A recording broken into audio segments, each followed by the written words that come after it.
పెంచుకునే తండ్రిని ఎంచుకునే హక్కే నీకు లేనే లేదు. రూపం ఎంచుకునే రంగును ఎంచుకునే హక్కే నీకు లేనే లేదు. పుట్టుక నెంచుకునే మరణము నెంచుకునే హక్కే నీకు లేనే లేదు.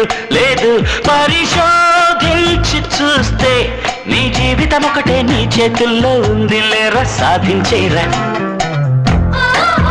కిక్కు ఎక్కలే సిగ్గుపోయలే ఉన్నట్టుండి జ్ఞానం పెరగలే ఉన్న నిజం చెప్పతోచలే. మట్టి గంజి నీళ్లు తాగినోడు మట్టిలోనే అరి బెంచి కారు ఎక్కినోడు మట్టిలోనే. ఈ జీవితం కోసం మన పుట్టగానే మనతో పాటు